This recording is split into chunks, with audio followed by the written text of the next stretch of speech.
Hai, Assalamualaikum warahmatullahi wabarakatuh. Welcome back lagi di YouTube channel Omi dan Rizka. Akhirnya dia mau diajak untuk tampil berdua di YouTube channel ini. Sebenarnya kemarin kita udah pernah YouTube berdua, tapi itu cuma opening ya.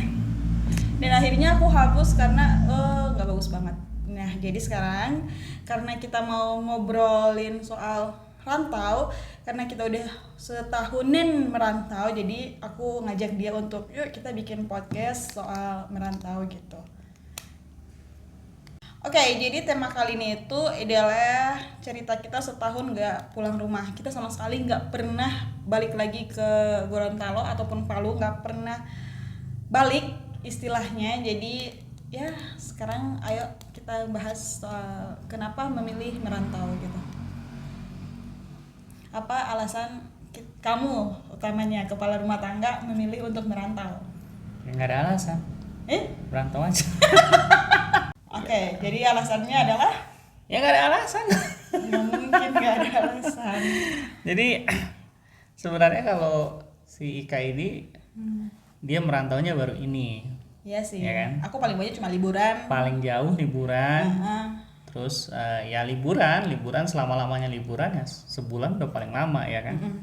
Kalau aku sendiri sebenarnya merantau sudah dari sejak lulus SMA itu sudah merantau ya. Kalau pengalaman merantau sebenarnya banyak di Surabaya, di Kamu pernah Jawa. merantau di Surabaya? Pernah dong. Aku baru tahu. Pernah dong. Pernah dong. Masa ibu nggak tahu? Oh iya, lanjut. Ya mungkin Ika nggak tahu tapi yang lain tahu. Banyak lah ya. Jadi ke Makassar. Nah, Makassar aku tahu. karena kan sebenarnya aku sendiri lahirnya di Palu, besar di Palu, tapi memang aslinya itu dari Gorontalo sama kayak si Ika. Ya, jadi kita dua berdarah Sulawesi sebenarnya. Nah, memutuskan merantau ke sini itu sebenarnya ini sebenarnya istilahnya take a leap of faith. Jadi lompatan keimanan. Ya kan? Yes. Jadi waktu itu ketika di Sulawesi merasa sudah stuck. Tapi kan karir di Sulawesi kan udah lumayan lah ya. Justru itu aku nggak suka karir lumayan. Justru itu merantau karena kan sudah maksudnya di sana kan sudah istilahnya ya sudah seluruh Dikenal. wilayah kita tahu, kita kenal. Kita di sana mengenal banyak orang dan dikenal oleh banyak orang, ya kan? Benar.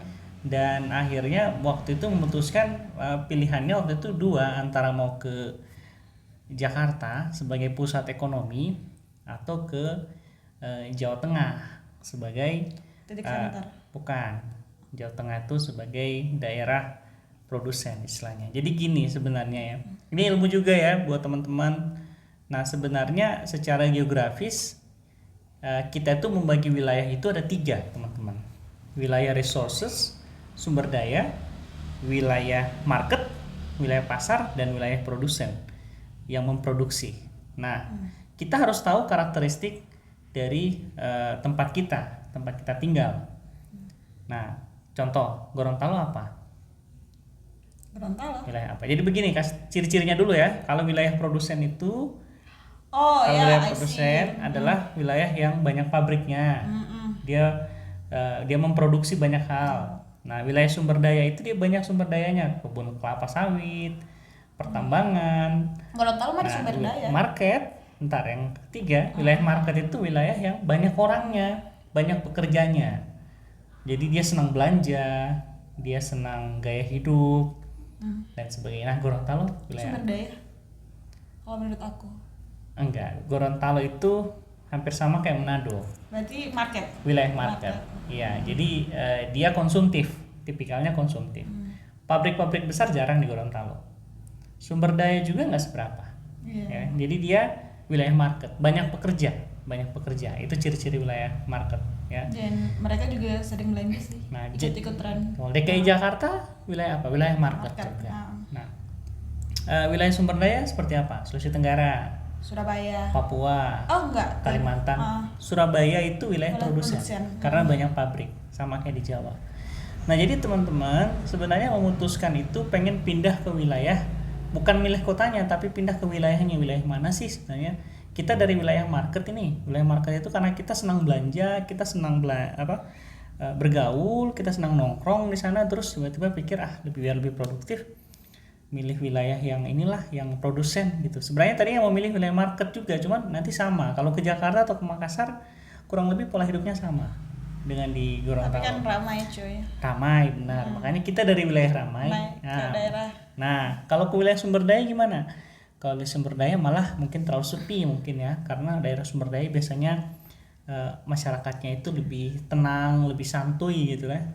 Nah, makanya waktu itu aku pilih untuk merantau ke wilayah yang produsen. Karena ini kepentingan bisnis juga waktu itu. Oh iya. Ini kan waktu itu awal Covid kan, bisnis itu susah sekali. Kita punya beberapa perusahaan yang tutup. Harus kita tutup. Gitu. Karena dampak pandemi juga kan. Ya, Nggak pandemi. bisa dibuka. IO kita tutup. WO baru dibuka. WO baru sebulan, klien baru 1. Ditutup. Rewel lagi. Gimana ya kabarnya itu? Akhirnya kita tutup juga pesanan mahar waktu itu ya, beberapa pesanan mahar akhirnya ditutup karena juga. orang nggak bisa buat pesta, nggak bisa buat acara, Nggak bisa nggak bikin buat acara. semua. Nah, sebenarnya waktu itu juga spontanitas ya teman-teman. Merantau itu dia kadang-kadang nggak butuh perhitungan, ya kan? Malah apa yang kita rencanakan kadang-kala kita tidak tahu ya, apa yang kita rencanakan malah tidak berjalan. Kayak jalan takdir Tuhan aja Nah, gitu. apa yang kita nggak rencanakan malah berjalan bagus, gitu. Contoh ya, waktu Ika pertama kali kesini itu bawa baju berapa lembar? Aku bawa bajunya 5 dan itu nggak pakai koper, hanya tas aja gandeng, Iya. tas gandeng Nah, ransel. nanti lihat fotonya di sini ya.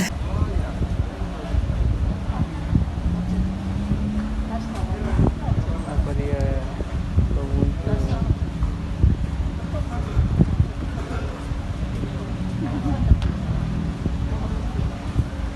Welcome to Semarang.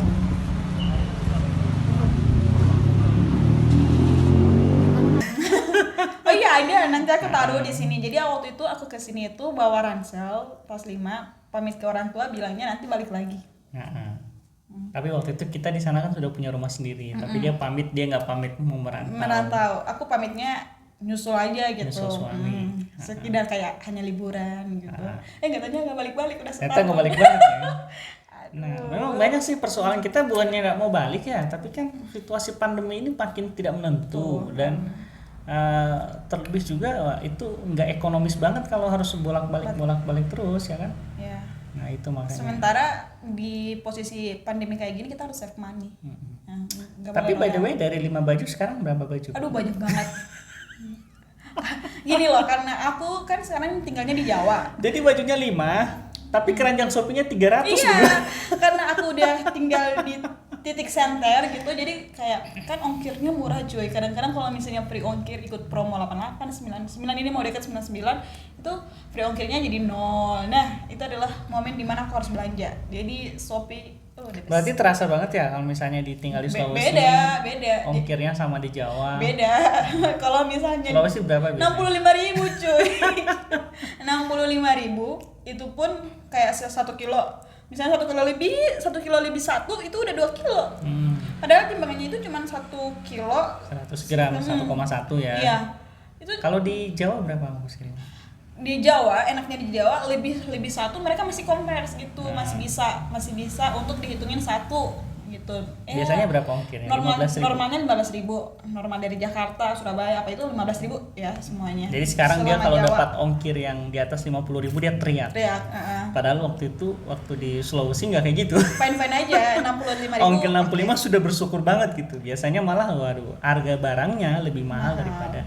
Nah, itulah wilayah market. Iya. Wilayah market itu tipikalnya ya dia memang tempat untuk menjual barang-barang. Coba pesannya dari mana waktu itu? Barang-barangnya?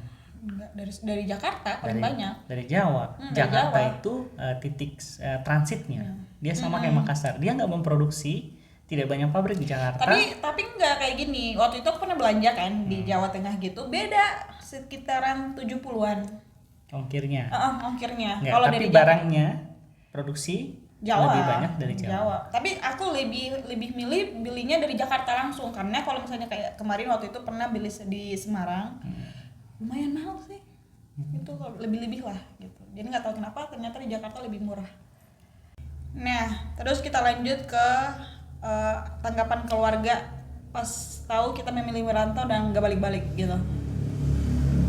Sebenarnya, Maaf cuy, ada suara motor lewat. oh ya kita kebetulan ini rekamannya di pinggir tol. Oke. Kebetulan kita ada di sebentar lagi kereta api lewat. Nggak, Tadi bercanda. pesawat terbang lewat ya kan? Nggak, di sini nggak ada pesawat. By the way, kita itu tinggalnya di daerah yang nggak ada kayak gitu. Nggak ada pesawat. Nggak ada pesawat, nggak ada kereta. Kapal selam ada? Nggak ada. Jet tempur? Danau aja nggak ada cuy. Danau ada lah. Tapi jauh kan, kita harus ke Ambarawa Oh, dulu. enggak lah. Di belakang rumah ada danau. Oh iya. Kolam ikan ya. Kolam ikan. Oke, jadi kita ke topik lagi, bagaimana tanggapan keluarga ketika memilih meninggalkan kampung halaman gitu. Nah waktu itu kebetulan satu kampung sedih. Eh, Karena utang belum lunas. astagfirullah. Enggak ya. Jadi sebenarnya waktu itu ya keluarga, kalau aku sih pribadi ya sebagai laki-laki Jadi udah yang terbiasa merantau maco, kan. jantan, yang sangat independen, Tapi kan udah terbiasa juga merantau yang kan, sangat cuy. mandiri dan smart. Oke, lanjut. Dia geli banget kalau aku kayak gitu. Serius, ayo serius. Oke. Waktu itu cukup shock juga. Tapi Apalagi mama ya ya? biasa aja. Apalagi mama. Mikirnya tuh sebenarnya bukan nanti anakku gimana hidup di sana, nanti apa yang akan dibuat di sana. Waktu itu memang belum ada tawaran kerjaan yang jelas ya, belum ada project yang benar-benar di handle waktu itu. Waktu itu benar-benar murni spekulasi. Ya, Ya. datang ke sini. Makanya waktu itu datang pertama ke sini itu sendirian, nggak bawa si Ika. Sendirian dulu. Nanti setelah 2 bulan kemudian mulai ada progres, baru kemudian si Ika nyusul. Karena aku nggak mau dong meresikokan keluarga, ya kan? Karena aku tahu pada saat awal itu pasti sangat berat. Sekarang pun masih berat. Sebenarnya.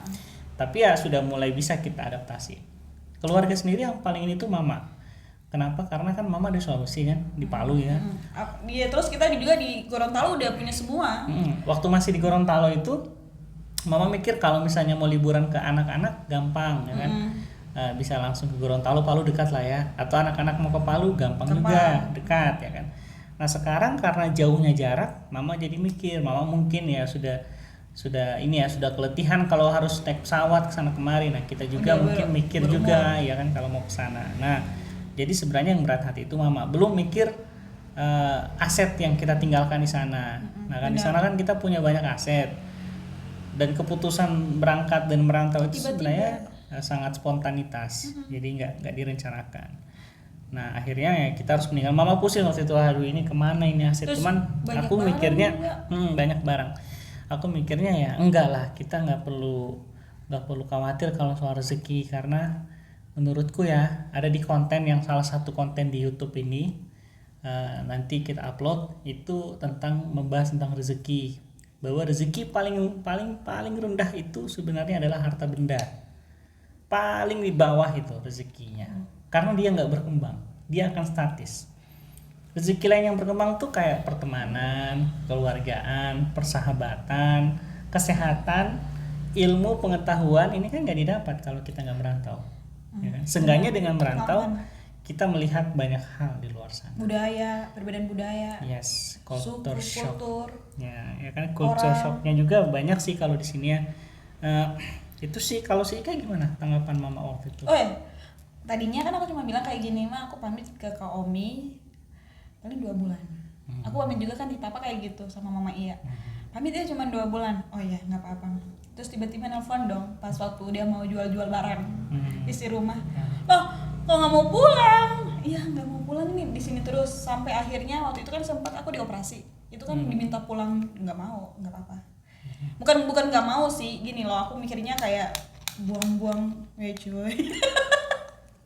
Buang panas seperti saya bilang tadi, kita di atas rel kereta api dan jalan tol jadi balik ke sana itu buang-buang duit, mana juga rumah udah dikontrakan. Terus kayak udah nggak ada apa-apa, ngapain juga, paling kalau di sana, maaf ya kalau aku itu di sana kerjanya itu foya-foya, visi foya, Sultan. bukan foya-foya juga, maksudnya kayak nongkrong, nggak ada yang dikerjain gitu, mending ke sini ngurusin suami gitu, ada kerja gitu, ada pekerjaan. Tapi kalau di sana minta uang jajan terus nongkrong berapa seminggu, Wah, nggak jelas kalau gitu. dia. Nah, jadi karena aku merasa kayak kehidupan aku dari yang di Gorontalo yang aduh kayak gitu, pas pindah di Salatiga mikirnya oh iya ya udah ada yang beberapa berubah dari hidup aku. Betul. Gitu. Salah satunya ya rajin bikin konten YouTube. Akhirnya kan dulu kau pernah minta aku ini bikin YouTube yuk, bikin YouTube. Pokoknya harus bikin YouTube. Aku nggak mau kan setelah di Gorontalo. Gitu. Jadi sebenarnya secara sifat kalau aku lihat si Ika jadi lebih humble, dalam artian dia banyak belanja sekarang, tapi juga habis itu di pre-love-pre-lovein lagi gitu ya kan. Jadi Iya. belanja tuh hanya kepentingan konten. Konten. Nah, kemudian kita komitmen di sini untuk tidak membeli perabot. Iya benar. Ya kan? Karena kita nggak tahu rencana Tuhan ke depan tuh kayak Lebih gimana. ke hidup minimalis. Jadi kita mencoba hidup minimalis, perabot nggak banyak. Makanya kalau di konten ini nanti baju kita itu aja nggak apa-apa ya. Iya. Karena Yang penting ilmunya yang bermanfaat ya. Nah, jadi kita memilih untuk nggak banyak lagi yang kita, karena pengalaman ketika kita harus pindah kita harus jualin semua. benar. Daripada rusak dan dipercayakan ke orang kita malah sakit hati, misalnya kalau rusak di orang ya kan, yang Mana mendingan kita harganya jualin. lumayan Makanya juga. sekarang kita hidup lebih santuy. Iya, simple aja Lebih gitu. santuy, Dan simple, itu nggak terlalu enak bobot. banget. Kalian tahu enak banget hidup kayak gini dibanding dengan kalau kemarin itu hidup kayak banyak barang atau Yes.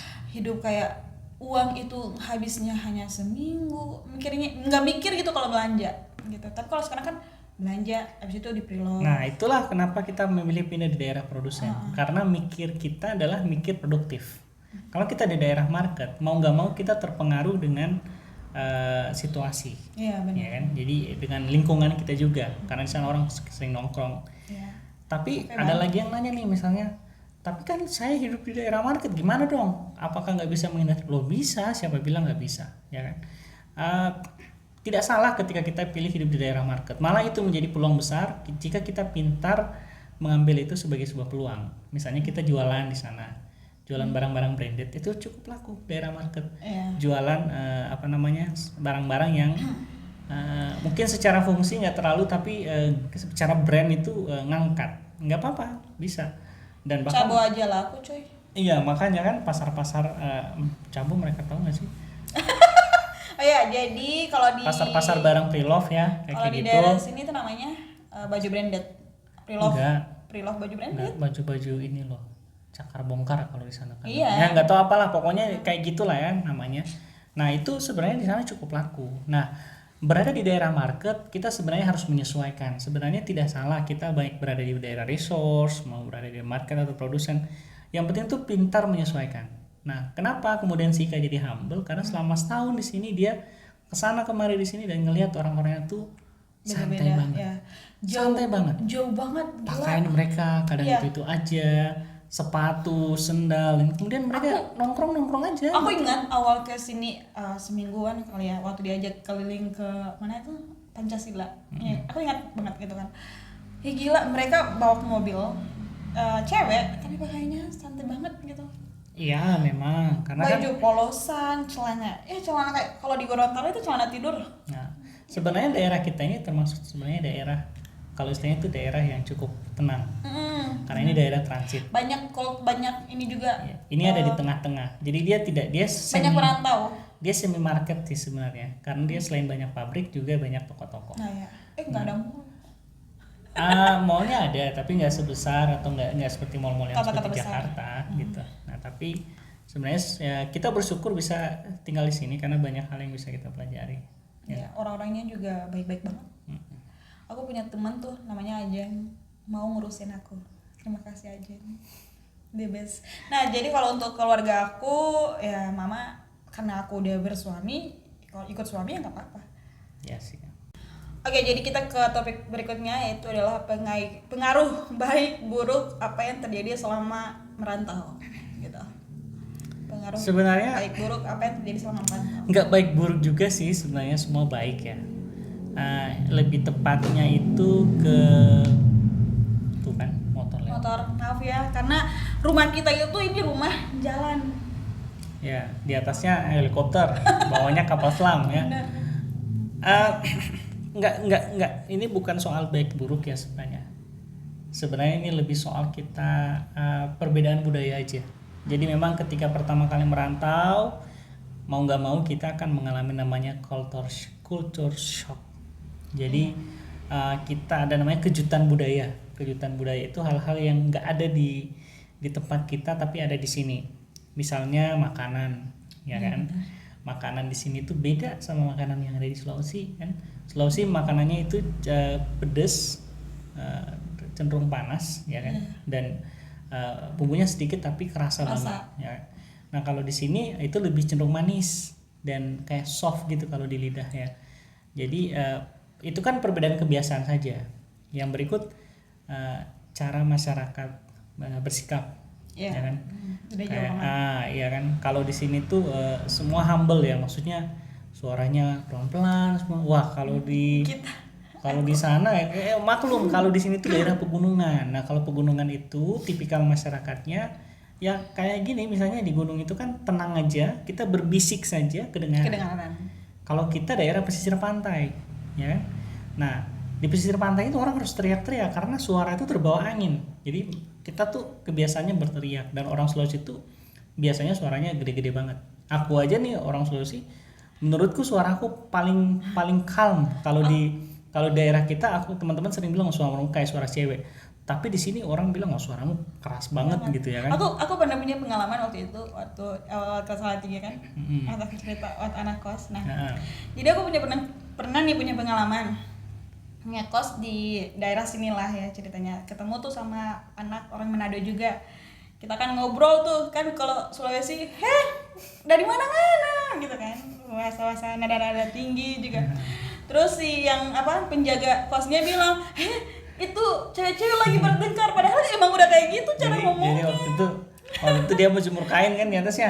Nah, terus di lantai 2 itu di kawasan itu ada orang Manado juga gitu kan. Cewek-cewek Manado gitu. Terus pas ketemu nanya ini kan, dari mana Mbak gitu. Oh dari Manado gitu. Gini caranya, dari mana gitu. Enggak, waktu belum tahu dia orang mana, kan nanya dulu kan. Enggak, jadi dia ngobrol sama jadi ada beberapa orang Manado di situ. Dia sudah tahu.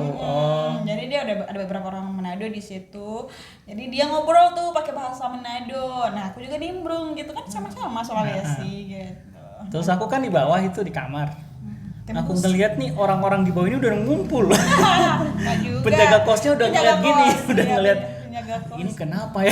Padahal kita ngomongnya biasa aja. Mereka ngomong biasa tapi penjaga kosnya pikirnya mereka lagi bertengkar, lagi berkelahi. Nah sebenarnya itu sih salah satunya soal bahasa ya. Jadi nggak ada menurutku di sini nggak ada pengaruh buruk. Malah kita khawatir jangan-jangan banyak pelajaran hidup yang bisa kita dapat di sini. Jangan-jangan kita nih yang bawa pengaruh buruk nih, ya kan? Karena apa?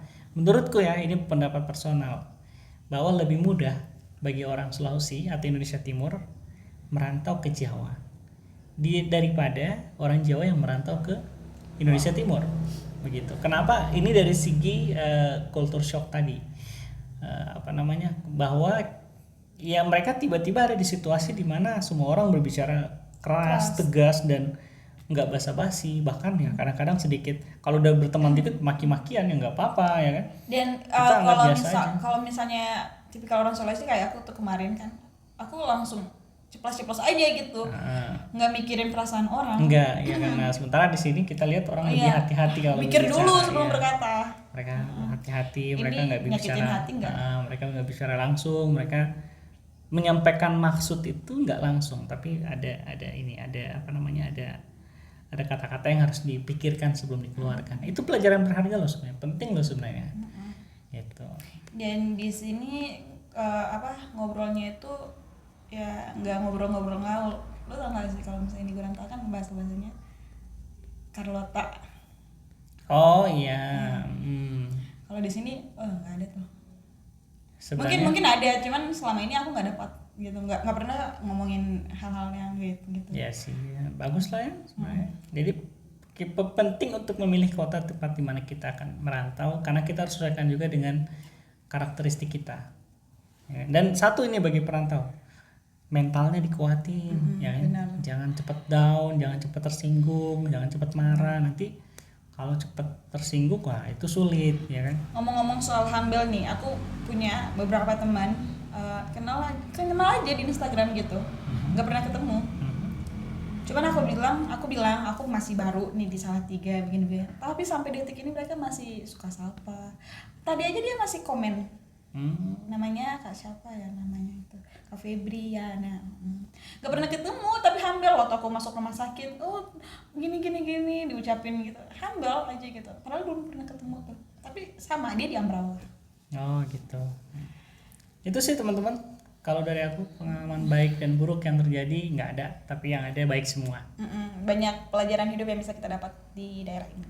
Jadi pertanyaan berikutnya itu pelajaran hidup atau pengalaman hidup apa yang kamu dapati selama merantau gitu? Apa? Kalau aku banyak, apalagi waktu sakit. Sebenarnya banyak ya, banyak sekali. Karena kan sebenarnya kalau aku pribadi merantau nggak kali ini saja, tapi sudah lama. Nah si Ika nih sebenarnya yang Ya, harus ceritain nih pelajaran hidup, pengalaman hidup apa yang didapat. Pertama tuh waktu awal ke sini itu kan dingin, aduh suhu itu dulu itu yang aku pengen bilang suhu. Kakiku kram ditepuk. Oke, jadi pengalaman yang paling pertama pas sampai di daerah itu adalah perbedaan suhu. Di sana itu rata-rata 35 derajat. Panas ya, 30 sampai 32 lah ya. Kalau di sini waktu pertama itu aku kan kesini itu 24 derajat ya. Itu udah dingin banget. Dan waktu itu Merapi lagi aktif-aktifnya ya. Waktu itu awal-awal kan. Aduh, dingin banget sumpah. Apalagi waktu itu pertama kita ngekos di daerah pergunungan. Itu lebih parah. Jadi suhu di sini tuh rata-rata antara 18 sampai 25. Nah, terus masalahnya itu karena perubahan siklus cuaca, akhirnya semuanya berubah. Contoh, aku waktu itu breakout parah. Muka aku breakout apa sih? Hancur. Jerawatan karena air mungkin, suhu mungkin ya kan. Kan kalau di Gorontalo kan tipikal muka aku tuh oily karena panas. Di sini udah kering banget. Kalau muka aku tipikal aspali. Ya aspali. Oke. Nah, terus itu yang pertama. Nah, yang kedua itu di sini tuh ngomongnya pakai bahasa Jawa semua, sementara aku nggak ngerti. Iyalah, tinggal di Jawa. Kalau tinggal Kalimantan pakai bahasa Kalimantan. Tapi anak-anak mudanya di sini dari anak kecil sampai nenek-nenek. Iyalah, kamu kalau tinggal di Amerika juga orang kecil udah tahu bahasa Inggris, Bu. Iya, tapi aku nggak ngerti. Jadi pas waktu itu ke pasar, ya artinya apa ya Bu ya? Nah iya, ini tantangan challenge-nya si Ika waktu ke pasar karena banyak dan jenis-jenis bumbu makanan yang beda namanya di sini dan di Sulawesi. Kayak apa ya yang contoh aja cabai sama rica. Kalau di sana kita sebutnya rica. Di sini rica apa? Cabai. Terus cabai rawit, cabai keriting, jadi cabai semua. Bukan, cabai keriting namanya lain. Makanya aku nggak ngerti tapi kan. Ya kayak gitulah. Nah, terus itu yang pertama. Yang kedua, makanan di sini kayaknya ada gula semua deh. Enggak sih, cuma cenderung manis. Dan orang-orang di sini kebanyakan nggak terlalu suka pedas kayaknya. Iya sih. Ya inilah karena kan daerah pegunungan itu jenis-jenis tanaman yang tumbuh itu gitu. Iya, rempah-rempahnya juga beda. Itu yang pengen banget karena aku bilang. Dia tumbuh di tanah yang subur. Kalau di sini kan cukup subur kan. Tapi di sini dikelilingi Gunung Merapi. Di sini dikelilingi banyak gunung Merapi aktif yang ribuan tahun lalu yang sudah tidak aktif tapi masih ada aktif. Tapi ada yang aktif. Jadi bentuk tanahnya itu banyak fertilizernya, banyak pupuknya, unsur haranya sehingga tanaman cepat tumbuh, cepat panen dan ya mungkin cenderung segar kalau kita. Cuman kita sebutnya manis. Sebenarnya itu rasa segar. Tapi kenapa ya? Aku rasa kayaknya beda tuh rempah-rempah yang dari daerah asal aku. Iya, itu kan persoalan lidah doang. Enggak, bentuknya sayang, benar. Bentuknya kayak cabai di sini nggak ada tuh yang kecil-kecil kayak di. Ya memangnya kamu mau bentuk cabai kayak gimana? Ya, maksudnya di sini itu cabai rawit tapi gede-gede banget gitu. Iya, makanya aku bilang tadi karena tanahnya subur sehingga dia besar tapi rasanya kurang tajam. Kalau cabai di Sulawesi kecil-kecil tapi rasanya nendang. Iya, Kenapa? Tumbuhnya di tanah, kadang tanah kering, tanah hasil olahan pupuk pupuk pabrik ya kan, bukan pupuk organik. Jadi dia tumbuh di daerah yang hard lah istilahnya kayak gitu.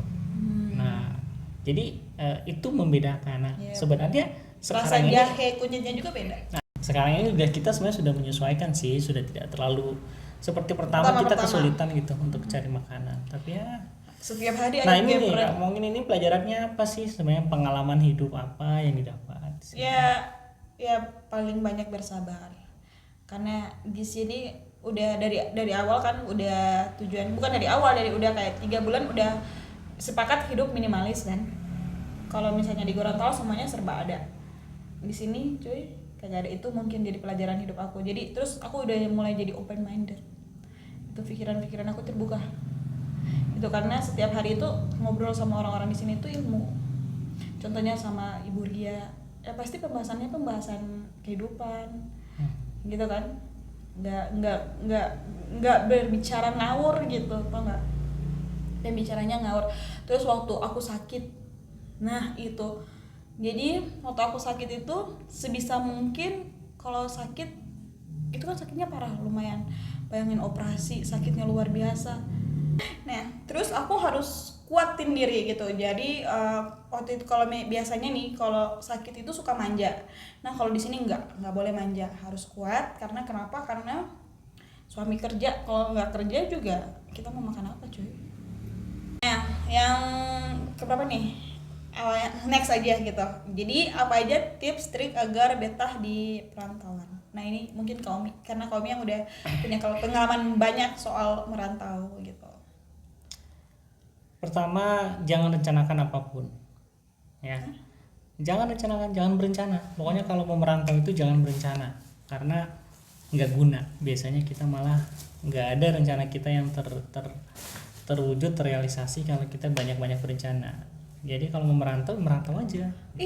Tapi kan kalau misalnya merantau nggak ada rencana, maaf nih aku potong ya, maaf. Kalau misalnya nggak ada rencana, misalnya harus mikirin dulu duitnya, gimana nih hidup di sana ini gimana? Enggak, malah kadang-kadang rencana yang membuat orang itu nggak pernah merantau, karena setiap rencana itu dia selalu ada alasan di baliknya. Pasti ada yang kurang. Pasti aja, sama kayak kita masak, misalnya disuruh masak pasti sesuatu ada aja yang kurang. Nah, mereka menunggu sempurna, kadang-kadang malah nggak jadi berangkat. Banyak teman-temanku yang kayak gitu soalnya. Jadi masalah duit, masalah duit segala macam Itu sebenarnya paling inti sih, ketika sudah tiba, makanya gue bilang tadi harta benda paling di bawah itu duit gitu. Kenapa? Tapi kalau nggak ada duit susah. Ya iya, karena berarti kamu masih di level di mana duit masih mempengaruhi sebenarnya. Makanya merantaunya harus bareng suami, nggak bisa sendiri ya. Bisa. Nah, tapi sejatinya kita pegang duit berapapun ya nggak bakal bisa merantau. Apa yang mau dinikmati coba? Malah yang dinikmati dalam perantauan adalah ketiadaan duit. Sehingga apa? Taruhlah kita sudah di tanah perantauan, kita nggak ada duit, kita jadi kreatif. Misalnya ke Pak RT atau bersihin masjid atau membantu di rumah tetangga, nggak apa-apa. Kita kan bersihin masjid kan, kemudian berharap diberi makan sama tetangga. Maksudnya kreativitas itu muncul, itu hal sederhana loh. Tapi kan memang banyak orang yang dia merantau sekarang nggak kayak orang zaman dulu. Orang zaman dulu merantau bawa baju di badan, bener-bener cuma baju di badan. Kalau sekarang setidaknya dia ada kepastian, misalnya dia mau apa sih di sana, ya kan? Tujuan boleh ada, misalnya mau jualan, boleh ada. Tapi jangan jadikan duit sebagai alasan utama kita nggak pergi merantau. Contoh, ada temanku yang dia pengen buka usaha di luar daerah. Tapi dia pikir apa yang dia pikir? Keluarganya gimana? Duitnya gimana? Nah, sebenarnya itu tipsnya adalah ya kita pergi sendiri dulu, jangan dulu bawa keluarga. Apalagi kalau punya anak ya. Iya, titipkan harta sebagian di keluarga, kita bawa duit seadanya, kita ke tanah perantauan, kemudian mencari peluang di sana, melihat peluang ya kan. Nah, sekarang kan internet banyak ya. Jadi kita bisa cari sih apa sih sebenarnya sebelum datang. Persiapan boleh. Searching dulu. Misalnya persiapan, kita sudah punya beberapa teman di sini yang kita tanya-tanyain ya kan. Kita sudah punya. Nah, ini kan kayak ini kan, kita kan rencana ke depan insya Allah kan misalnya ke Tunisia atau ke Eropa. Luar negeri. Kan kamu sendiri kan sudah udah mau KLM. Enggak, kamu sendiri kan sudah mulai cari-cari tahu kan di Iya, Instagram kan, soal lihat Tunisia. kedubesnya di mana kan, orang-orang di sana kayak gimana. Nah sebenarnya itu persiapan sebelum merantau. Jadi kalau yang dari Teman-teman lain juga kayak gitu. ya merantau itu privilege-nya besar sekali. Kenapa? Begini loh. Kalau misalnya kamu punya, katakanlah punya anak ya kan, 2 orang, yang 1 orang di rumah nggak kemana-mana, di situ terus. Yang 1 orang dia pergi merantau, ya kan? Ketika hari raya tiba, keluarga berkumpul, anak mana yang paling dirindukan? Anak merantau kayak Yang kita. merantau. Kita nggak pulang. Jadi orang yang kemudian dia datang dari rantau, Hmm. dia susah apapun, dia akan dirindukan oleh Iya, oleh keluarga. keluarganya, oleh orang Saya, tuanya. Kita pasti akan sangat rindu Dikit-dikit anak kita. nelpon. Ya kan, anak yang merantau. Nah itu adalah privilege dari orang yang merantau. Tapi kalau misalnya aku pertanyaan nih ya, kalau misalnya sesama Indo kan masih murah lah ya untuk ke tempat satu nih, kan? Harga tiket lumayan lah, masih bisa terjangkau. Nah kalau misalnya udah di LN nih, Gini loh, sebenarnya itu pola pikirnya harus kita rubah. Karena ada price, ada yang value-nya, nilainya. Harga bakso di sini 7.500, tapi kalau di luar di Amerika itu cuma bisa beli gula-gula karet, bubble gum. bubble gum benar. Ya, bisa beli permen karet 1 biji, itu pun ada taxnya. Jadi total ya tetap $1 lah satu $1. bubble gum. Nah itu nilai namanya. Orang di luar negeri ngelihat kita yang ngelihat gajian 30 juta, 40 juta, itu nilai. Karena pada dasarnya mereka tetap hidup harus menyesuaikan harga dengan orang di sana. Gitu. Jadi sekali lagi ya memang karena si Ika belum terbiasa merantau, makanya pemikirannya itu masih soal Duit. Iya, duitnya dari mana ya kan. Nah kemarin aku cerita ke teman-temanku, ada temanku yang ke Bali, dia hanya bawa baju 3 di badan dan duit 60 juta. Oh, Terus mereka ketawa semua. benar, ya. ada, Ya, nggak usah not disebutin. to mention, tapi Ya. sebenarnya ya memang karena setiap orang pikirnya bahwa kalau mau merantau tuh harus bawa duit, harus bawa macam-macam ya kan. Ya, janganlah, menurutku yang penting kalau Enggak, aku pikirnya itu realistis kayak gini. Kalau misalnya lo nggak bawa, misalnya nih nggak bawa duit, mau makan apa, mau tinggal di mana? Sementara kan kalau tempat tinggal itu juga harus dibayar, kayak kontrakan ataupun kos. makanya aku Makanya. bilang tadi kan nggak mungkin kita tiba-tiba ke negara orang Tanpa tahu-tahu mau persiapan. ngapain ya kan. Intinya persiapan dulu deh kalau menurut aku. Persiapan benar, tapi kan misalnya sebenarnya ini lagi ya tergantung pola pikir sih masing-masing orang ya. Aku sebagai orang yang sudah pengalaman ya tahu betul persiapan itu nggak harus duit. Gini Kita punya aja. teman. Aku pengen bertanya, waktu awal sekali kamu merantau itu pasti di ini ya, yang di Gorontalo kan? Enggak, Di mana? Surabaya. Awal. Nah itu gimana? Ini kalau Sorry, pertama Makassar. Nah itu pertama. Kalau ini kan udah mengalami Nah, beberapa kali perantauan. Pertama kali tahu nggak? Mau Nah, tahu ceritanya? Ini ceritanya ya. Pertama kali si papa itu pinjam duit di tetangga. Aku sampai nangis waktu itu. Nah, Pinjam duit 100.000. Mau ngapain? Mau beli tiket kapal. dulu pakai kapal. Pelni, aku bawa duit? Enggak. Ini asli serius, memang bener-bener enggak bawa duit. Tahun berapa? Nol, waktu itu tahun 2007 kalau nggak salah. Sekitar 2006-2007. Waktu itu aku daftar di salah satu perguruan tinggi di Makassar dan lolos seleksi. Nah, jadi harus berangkat ke sana untuk tes langsung. Nol, aku nggak bawa. Jadi hanya bawa waktu itu uang makan, tapi nggak banyak, sama bekal. Nah, tapi di sana aku sudah janjian sama temanku, ada temanku yang baik hati, si Anggi namanya, itu baik banget. Dia ada rumah tantenya di sana, rumah keluarganya. Jadi aku tinggal di situ. Jadi setelah tiba dengan kapal, cari jalan sendiri. Waktu itu nggak ada Google Maps, nggak ada handphone dulu ini Nokia yang batu bata itu loh. Yang layarnya kuning. Iya, yang gede itu ya. Pokoknya yang gede dilempar banget. nggak pecah. Dan dia harus dicas terus. Wah, pokoknya ribet lah waktu itu. Nah, setelah sampai sana aku ngapain? Cuci piring, cuci baju. Balas budi ya. Iya kan merantau kan harus tahu diri kan. Jadi dan mereka juga ya manusia, kucing aja kalau lapar kita kasih makan ya kan. Benar. Masa manusia, makanya paradigma kita nggak boleh juga jahat banget sama tempat yang mau kita rantaui, karena orang yang tempat kita perantauan juga akan mengerti. Iya sama. Gitu. Misalnya kamu tiba-tiba aku kan nggak terima aku nggak betah di sini.